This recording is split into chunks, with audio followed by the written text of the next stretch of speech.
Break के बाद एक बार फिर से आपका स्वागत है। बेरोजगारी इस देश की एक सबसे बड़ी समस्या है और बेरोजगार व्यक्ति अपने परिवार के लिए उससे भी बड़ी समस्या बन जाता है।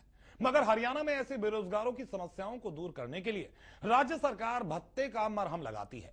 लेकिन इसी बेरोजगारी भत्ते को लेने के लिए अब सरकार ने नियम और शर्तों का ऐसा जाल बुना है ताकि फर्जीवाड़ा कर बेरोजगारी भत्ता हासिल करने वालों पर लगाम कसी जा सके। लेकिन अब वही जाल आसानी से हासिल कर पाने वाला भत्ते को पाने के जो असली हकदार हैं उन्हें लेकर काफी परेशानी खड़ी कर रहा है।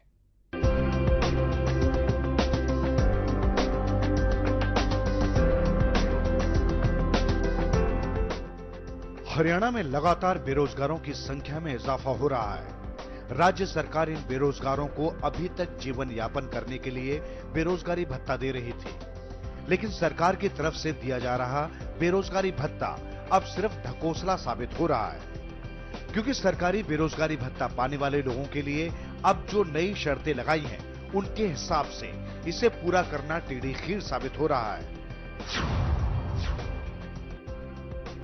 ऐसा ही कुछ हरियाणा के यमुनानगर में देखने को मिला, जहां नई शर्तों के लागू होने से मार्च 2013 के बाद मात्र 319 बेरोजगारों को ही बेरोजगारी भत्ता मिल पाया, जबकि 2053 लोगों के नाम भत्ता पाने वालों की लिस्ट से काट दिए गए, क्योंकि ये लोग उन नई शर्तों के हिसाब से बेरोजगारी भत्ता पाने के हकदार नहीं हैं।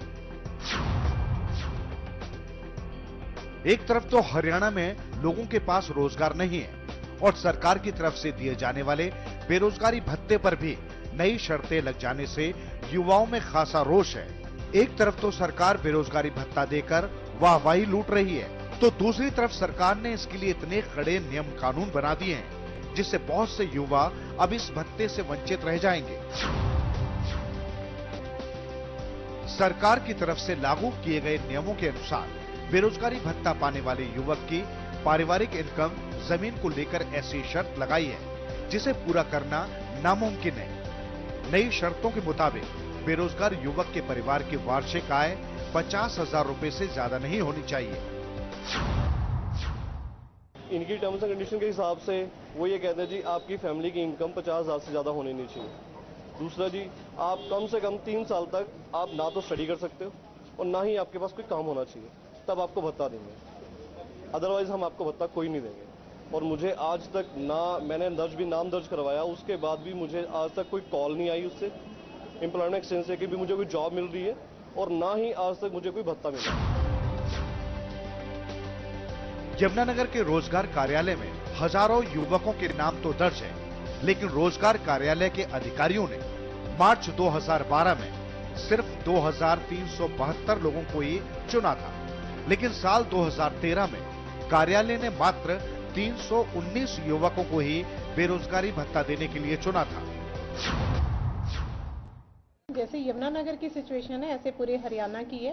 पहले हम त्रैमासिक हमें लगभग 60 लाख रुपए मिलते थे बेरोजगारी भत्ते को बांटने के लिए, जो अब 8 लाख या 9 लाख पे रह गया है। पूरे हरियाणा का ऐसा ही है जैसे यमुनानगर का हाल है। हम ये मानते हैं कि जैसे आज हमने सर्वे किया है, कोई लड़की है वो अनमैरिड है या कोई लड़का है वो नौकरी पे नहीं लग रहा, लेकिन हो सकता है कि 2-3 महीने के बाद उसे सर्विस मिल जाए या लड़की की शादी हो जाए। तो मुझे लग रहा है कि बार बार हमारा अभियान चलेगा ही, और जो आज हमसे 319 ले रहे हैं, अगर नेक्स्ट अभियान अगर हम चलाएं तो हो सकता है इनमें से बहुत ज्यादा कट भी जाए। रोजगार कार्यालय की तरफ से जारी की गई नई शर्तों से शहर के युवाओं में खासा रोष है। युवाओं ने सरकार पर आरोप लगाते हुए कहा कि सरकार की ये स्कीम फ्लॉप है और युवाओं को बेरोजगारी भत्ते के नाम पर बेवकूफ बनाया जा रहा है। यमुनानगर जिले के अंदर जो बेरोजगारी भत्ता दिया जाता था 2013 से पहले, वो लगभग 2600-2700 मतलब 3,000 से कम सिर्फ बेरोजगारों को दिया जाता था। क्यों दिया जाता था? क्योंकि इसकी टर्म्स एंड कंडीशन जो थी वो इतनी ज्यादा टफ है कि आम आदमी उनको पूरा ही नहीं कर सकता था। मामला युवाओं से जुड़ा हुआ था, इसलिए इस मुद्दे पर राजनीति भी शुरू हो गई। इनेलो विधायक विशन लाल सैनी ने हुड्डा सरकार पर आरोप लगाते हुए कहा कि सरकार बेरोजगारी भत्ते का नारा देकर बेरोजगारों को गुमराह कर रही है। बेरोजगारों को एक झूठा नारा देकर के गुमराह करने की बात कर रहे हैं। क्योंकि अकेले मेरे यमुनानगर जिले के अंदर 2012 तक लगभग 2700 बेरोजगार साथियों को बेरोजगारी भत्ता दिया जाता था। अब इन्होंने क्या किया इस साल कि तरह तरह की कंडीशनें लगा करके, तरह तरह के बहाने बना करके 2700 में से 2400 बेरोजगार बच्चों का भत्ता देना काट दिया है। उनको नहीं दे रहे हैं, सिर्फ 300 ही बच्चों को ये दे रहे हैं। राज्य सरकार ने प्रदेश के युवाओं को बेरोजगारी भत्ते के तौर पर जो राशि दी वो उचित कदम माना जा सकता है, लेकिन सरकार ने ये भत्ता पाने वालों के लिए जो नई शर्तें लगाई हैं, उनसे इन बेरोजगार युवकों में खासा रोष है। Surendra Mehta, MH1 news, Yamunanagar. बेरोजगारी ये शब्द सुनने में ही अजीब लगता है, तो सोचिए जो लोग वाकई में बेरोजगार हैं उन पर क्या गुजरती होगी। सरकार ऐसे ही बेरोजगार लोगों को बेरोजगारी भत्ता देती है, लेकिन यमुनानगर के रोजगार कार्यालय से कुछ ऐसे लोग भी बेरोजगारी भत्ता लेते हैं जो पहले से ही या तो करोड़ों की प्रॉपर्टी के मालिक हैं या तो सरकारी नौकरियों में हैं। अब जब सरकारी नौकरी वाले और करोड़पति लोग भी भत्ता पाने की लाइन में लगेंगे तो क्या होगा। जब ये सच उजागर हुआ तब जाकर रोजगार कार्यालय की नींद खुली और अब ऐसे लोगों पर नकेल कसने की रोजगार कार्यालय तैयारी कर रहा है। हरियाणा प्रदेश में लगातार बेरोजगारों की संख्या में इजाफा होता जा रहा है। लगातार बढ़ रही बेरोजगारी के कारण युवा अपने भविष्य को लेकर असमंजस में हैं। वहीं सार्वजनिक क्षेत्र में नौकरियों का अकाल पड़ने के कारण युवाओं में सरकार के प्रति गुस्सा जग जाहिर है। बेरोजगार युवकों को हरियाणा सरकार की तरफ से रोजगारी भत्ता देकर मरहम लगाने की कोशिश जरूर की गई, लेकिन जो शर्त सरकार ने लगाई उन शर्तों पर खरा उतरने वाले युवकों की संख्या काफी कम है और इसी वजह से बेरोजगारी भत्ता पाने वालों की संख्या रोजगार कार्यालयों में लगातार कम हो गई है। वैसे जिस विभाग का काम रोजगार प्रदान करना है वो सरकारी विभाग ही खुद कर्मचारियों की कमी से जूझ रहा है। ऐसे में बेरोजगारों को किस तरह संतुष्ट किया जाए यह एक परेशानी बनी हुई है।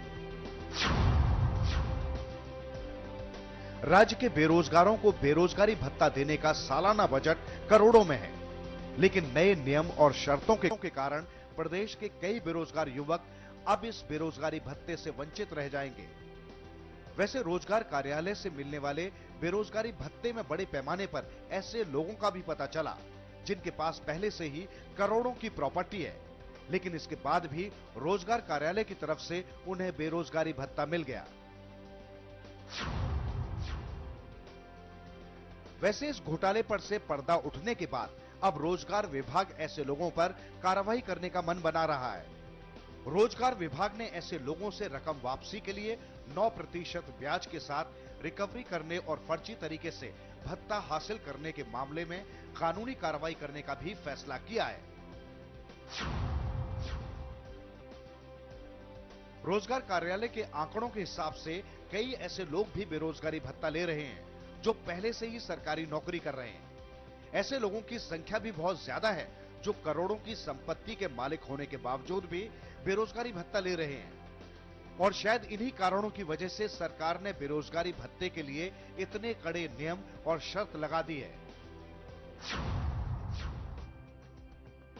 गौरतलब है कि नवंबर 2004 में तत्कालीन सरकार ने बेरोजगारों को सहारा देने के लिए बेरोजगारी भत्ता दिए जाने की योजना शुरू की गई थी, लेकिन समय के साथ साथ योजना के तहत दिया जाने वाला पैसा भी बढ़ाया गया।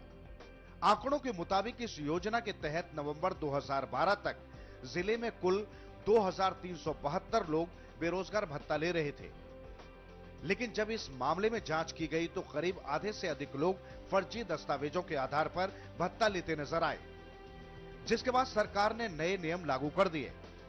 इन नए नियमों से बेरोजगारी भत्ते को फर्जी तरीके से पाने वालों पर रोक लग सकेगी। Surendra Mehta, MH1 news, Yamunanagar.